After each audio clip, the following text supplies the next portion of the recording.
Okay, so we are finishing up our chicken patties. This is it frozen.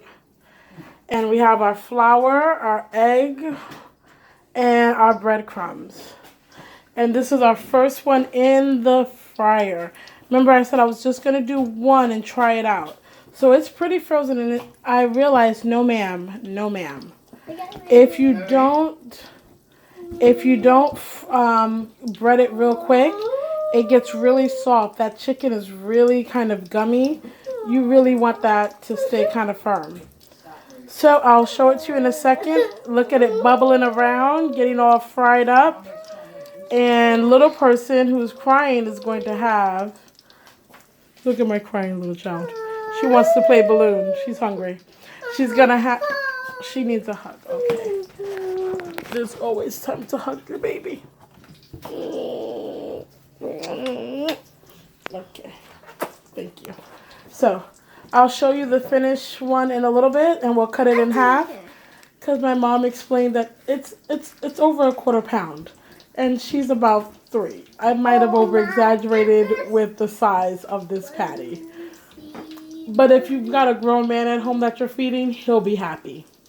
All right, see you in a second. Hey, welcome back. So this is my chicken patty frying. Look at that beautiful golden brown. I'm not upset at that. I mean, welcome back to Bijou's Kitchen.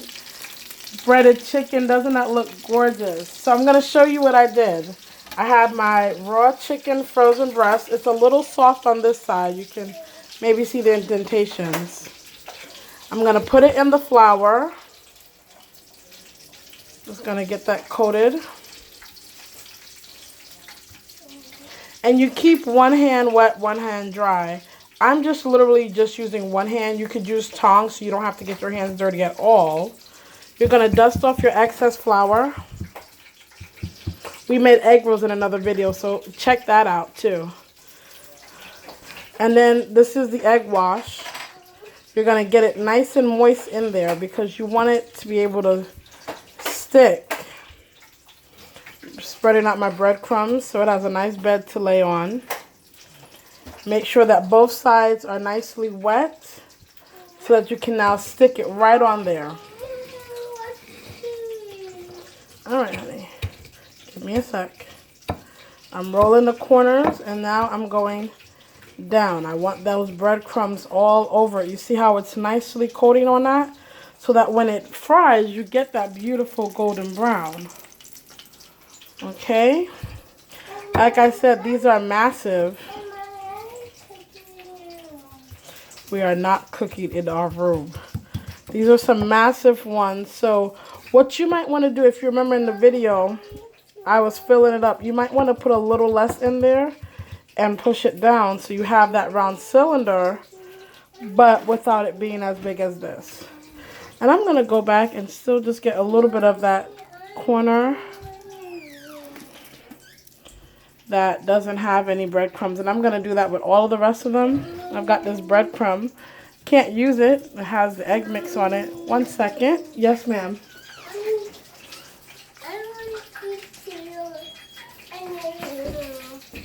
I'm making you a chicken patty. All right. So, and if you give me a second, I'll cut that chicken patty open.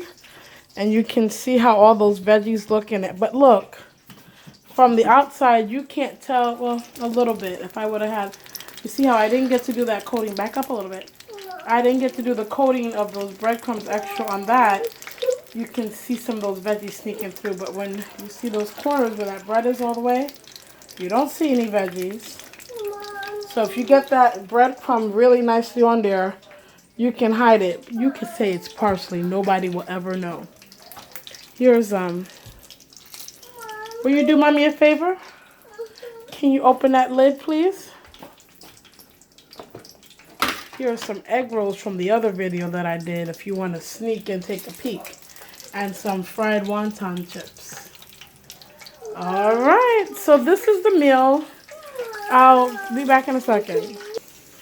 So what I'm doing is frying them. And then I'm going to kind of par cook them so they'll get the beautiful color And then I'll finish them off in the oven. I did one, the one that you saw, and that is cooked almost all the way through. It's almost all the way through cooked. So that tells me it being frozen is not gonna do it. So what I'll do is, like the big companies, flash fry it, and then I'll cool it down, put it in the freezer. When I'm ready for them, I'll put them in the oven. It won't be as greasy, and it won't be as fried foodish. That's my excuse. I'm sticking to it, and that way I know I'd have the beautiful brown color that I'm going for. I use panko breadcrumbs. I don't know if I mentioned that, and it's the Japanese style breadcrumbs rather than just the regular breadcrumbs. It's a nice flakier, crunchier crust to it. So, yeah. I might do one more snap when I'm all done with a plate with some rice. But if not, you've seen it, and hopefully see you in a few minutes. Alright, this is my chicken patty. It is, like I said, a beautiful golden brown. These are the ones that I'm par cooking. I had my meat thermometer, and you want it to get to the, I'll show you, sorry. I'm one-handing it right now. You want to temp it and let it get up to 165 at least. And that's how you know chicken is cooked. Chicken cooks to 165. Any ground meats are good at 165. Any mixed casseroles, 165 is what you're going for. And I'm going to cut it in half.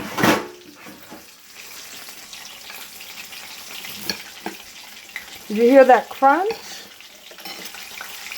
Alright, look at that. Now once you open it, you can see some of those veggies, but not too many, not overwhelming. We call that seasoning. See, hear that crunch. I'm going to take a bite. Alright, I don't know if you can see me or not. Kind of hot, kind of hot.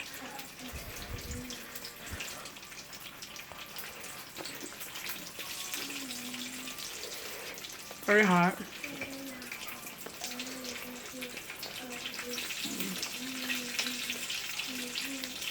I like it. It's hot. I don't know what. But it's got that crunch that you're looking for.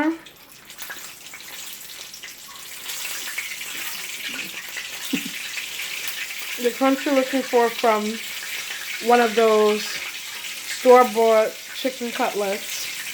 And you know what's in it. And you know you've got veggies in there. So you've got some good stuff working on this. And like I said, you make it a little bit thinner. It'll be size appropriate for a kid. That is kind of massive. Look how thick that is. That's real thick. So for a kid, that size right there is probably all they're going to get to eat. And then that's for mommy. Alright, well, thanks for working with me. I can't wait to see you for the next show. Bye. Biju's Kitchen out.